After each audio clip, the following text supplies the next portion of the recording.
my dear friends, how are you all? Guys, आज मैं narcissistic personality disorders की बात करने जा रही हूँ। शायद हो सकता है आपने सुना हो और हो सकता है ना सुना हो।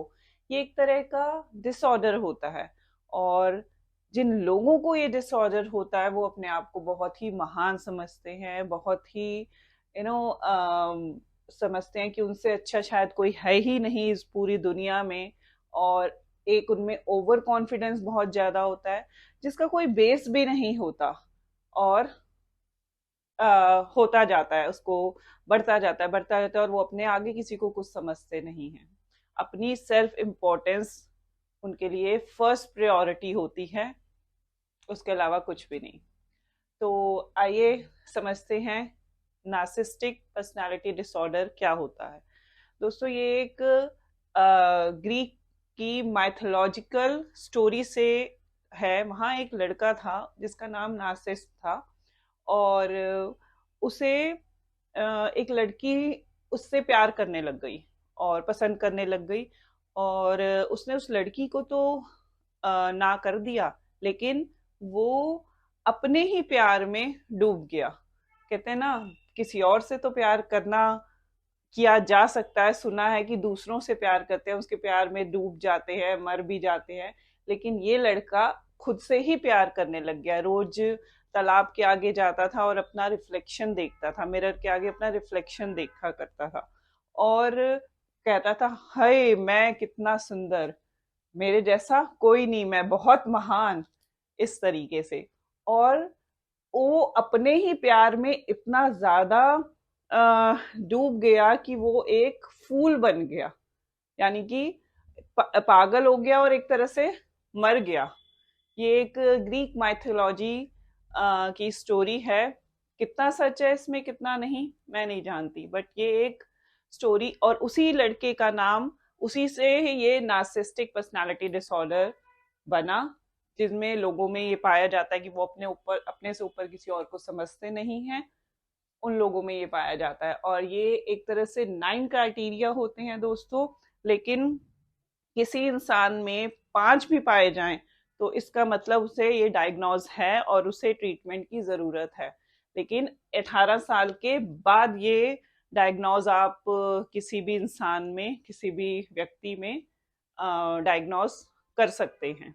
नार्सिसिस्टिक पर्सनालिटी को डायग्नोज करने के 9 साइन में से पहला है सेंस ऑफ सेल्फ एंटाइटलमेंट।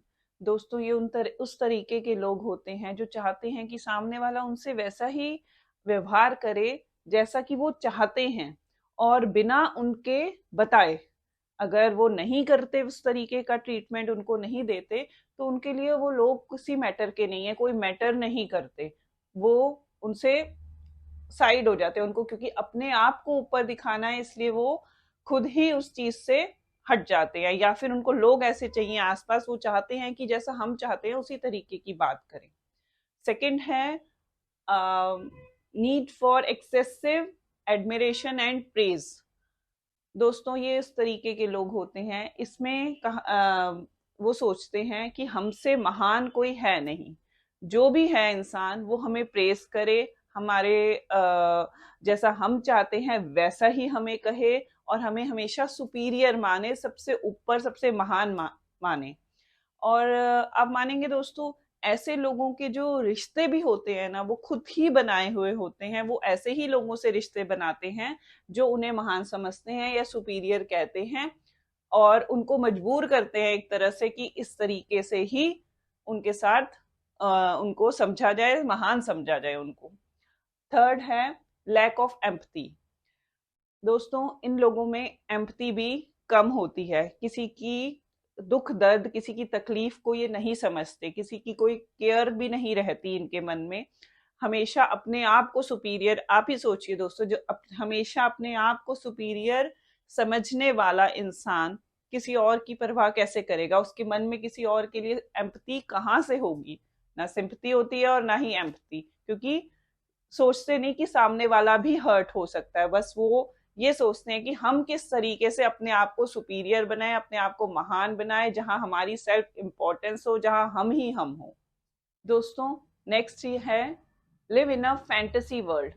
ऐसा होता है जब ये अपने आसपास ये चीजें नहीं पाते कि लोग इन्हें ये सब कह रहे हैं कि ये बहुत अच्छे हैं, सुपीरियर हैं, तो इनकी क्या थिंकिंग होती है कि ये अपने आसपास ही एक डिस्टॉर्शन, मैजिकल थिंकिंग जैसा वर्ल्ड बना लेते हैं, एक फैंटेसी वर्ल्ड बना लेते हैं, जिसमें ये अपने आप को ही रियलिटी से दूर कर देते हैं और अपने आप को स्मार्ट, इंटेलिजेंट, ब्रिलियंट, सक्सेसफुल और सब कुछ इस चीज में मानने लग जाते हैं, बहुत रिच, हर चीज का इनसे अच्छा कोई नहीं है, इनसे महान कोई नहीं है, इनसे सुपीरियर कोई नहीं है, ऐसा अपने आप ही समझने लग जाते हैं, जिनका दूर दूर से कोई रियलिटी होती नहीं है। ऐसा होता है ना, आपने एक स्टोरी है जहाँ पे कि एक लड़का कहता है मैंने ना सचिन तेंदुलकर की तरह बनना है, मैं मतलब सोच रहा हूँ इस चीज को कि मैं सचिन तेंदुलकर बनूंगा और एक ना एक दिन मैं सचिन तेंदुलकर जरूर बनूंगा। तो उससे पूछा गया कि आप जी कैसे खेलते हैं, कभी खेले हैं कहीं? नहीं, मैं कहीं नहीं खेला, मैं कोई टीम्स के साथ नहीं खेला, तो मैं बस अपने ही आसपास में खेलता हूँ। तो कितने रन बना लेते हैं, कैसे? और आज तक पता चला कि बचपन से लेकर अब तक की अगर वो खेल रहा है तो उसने एक साथ 30 रन भी नहीं बनाए होते, और वो एक अपना वर्ल्ड बना लेता है कि मैं सचिन तेंदुलकर से भी आगे निकल गया। अपनी एक जो रियलिटी है उस चीज को से हट के अपना ही एक वर्ल्ड बना लेते हैं, जिसमें अपनी थिंकिंग इनकी चलती रहती है कि मेरे से सुपीरियर कोई नहीं है। Next one is exploit others without guilt and Shem. दोस्तों, इनका इस तरीके का बिहेवियर भी देखा जाता है कि अपने आप को सुपीरियर समझते हैं तो दूसरे को एक्सप्लॉइट करते हैं बिना किसी गिल्ट के और शेम के। इन्हें कोई फर्क नहीं पड़ता कि हम किसी को किस तरीके से बोल रहे हैं, एक्सप्लॉइट कर रहे हैं। यहाँ तक कि ऑफिस में जो लोग काम करते हैं वो अपने एम्प्लॉयज के साथ भी इस तरीके का बिहेवियर करते हैं कि वो एम्प्लॉयज नहीं हैं, he is the boss of his employee. So अपने पर्सनालिटी को ऊंचा दिखाना, अपने आप को एक तरह से सुपीरियर दिखाना, ओवर कॉन्फिडेंट दिखाना, ये इनके बिहेवियर में आता है। इस तरीके के लोगों में ये डायग्नोज भी पाया जाता है। Next is envy for others and belief that the other person is jealous with her or him.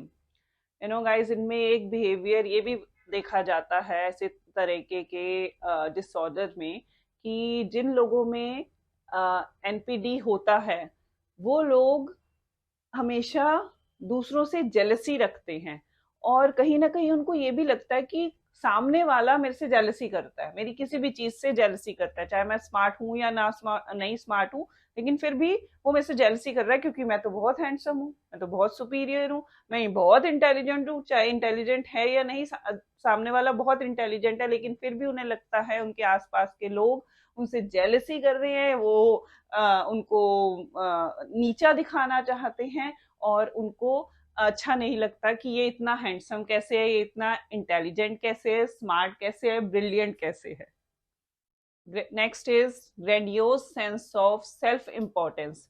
Guys, इसमें क्या होता है कि इसे आप एक तरह से अनरियलिस्टिक सेंस ऑफ इम्पोर्टेंस समझिए, जिसमें अपने आप को सुपीरियर तो इंसान समझता है, लेकिन उस सुपीरियरिटी की कोई हद नहीं है। दूसरे को नीचा दिखाना, झूठ बोल के, किसी तरीके का चीट करके, ये इनकी एक हैबिट में आ जाता है, और यही चीजें रिलेशंस में दरार पैदा करती हैं। दूसरे पे हावी होने का जो इनका नेचर होता है, स्वभाव बन गया होता है, वो रिश्तों में दरार पैदा करता है, क्योंकि ये एक आदत हो जाती है। उसका जो सुपीरियरिटी वो होती है वो रियली में होती नहीं है, उसका दूर दूर तक कहीं जुड़ाव नहीं होता उस चीज से और रियलिटी से एक तरह से, और ये उस जो चीज नहीं है उसको रियल बनाने की कोशिश में लगे रहते हैं, जिस वजह से रिश्तों में दरार आती है। क्योंकि वो इस चीज को, जब सुपीरियर हम किसी चीज को बनाना चाहेंगे तो जबरदस्ती हम लोगों पे हावी होते हैं, हमें लगता है कि हम तो ठीक हैं, हम तो महान हैं, हमारी सेल्फ इम्पोर्टेंस के आगे तो कुछ और है ही नहीं। तो वो इस हावी होने की कोशिश करते हैं, और जिस तरीके से रिश्तों में जिसकी वजह से रिश्तों में दरार आती है। Believe that he or she is special and no one is special then them, and the other thing is the special people will understand him.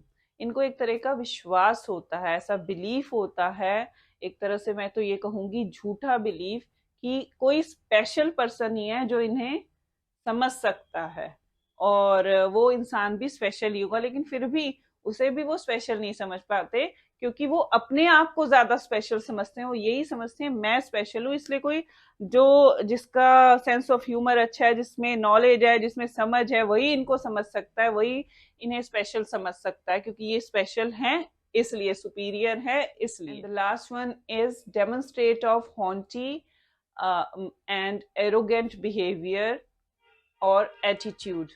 जो लोग इन्हें, इन लोगों से ना डर लगता है, जो लोग इन्हें प्रायोरिटी नहीं देते, जो लोग इनसे सुपीरियर होते हैं, क्योंकि उन्हें लगता है कि वो लोग उनसे ज्यादा सुपीरियर हैं और उनको इम्पोर्टेंस नहीं देंगे, तो इन्हें इस तरीके से, इन ऐसे लोगों से डर लगता है। तो प्रेफरेंस यही होती है कि उन लोगों से चाहे कितने भी अच्छे रिलेशन हो, रिलेशन रखें ही ना, उन्हें साइड कर दे अपनी लाइफ से, कि ऐसा ना हो कि वो कुछ बोल दें और उनकी इंसल्ट हो जाए, क्योंकि एक तरह की इनसिक्योरिटी भी इनके माइंड में होती है, कहीं ना कहीं खुद को नीचा नहीं देख सकते।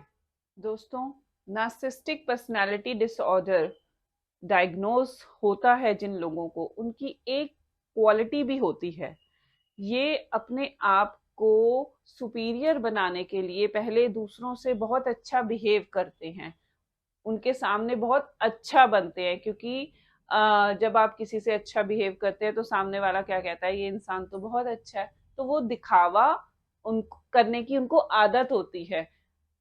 एक फैंटेसी वर्ल्ड में तो वैसे ही देते हैं, तो उस तरीके का दिखावा करने का इनको आदत पड़ जाती है, दूसरों के सामने खुद को सुपीरियर बनाने के लिए कुछ भी कर देना क्वालिटी होती है इनकी।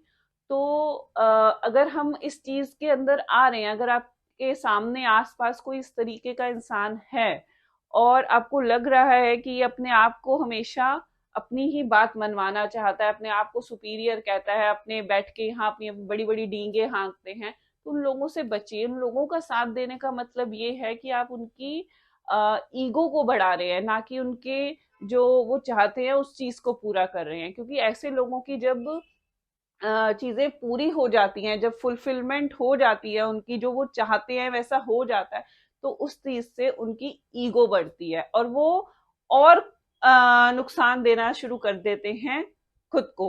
और एक बात और कहूंगी दोस्तों, कि किसी गलत रिलेशन में जाने से बेटर होगा कि इस चीज पर ध्यान दें, देखें किस तरीके का है इंसान का नेचर, और उस तरीके से ही डिसाइड करें अपनी लाइफ के बारे में, क्योंकि ये रिलेशन चाहे कितना भी अच्छा शो हो रहा हो आपको पहले, बट आगे चल के एक टॉक्सिक रिलेशनशिप में कन्वर्ट हो जाता है।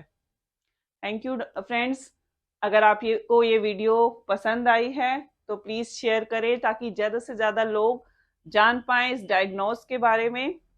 Bye bye, will see you soon with a new video.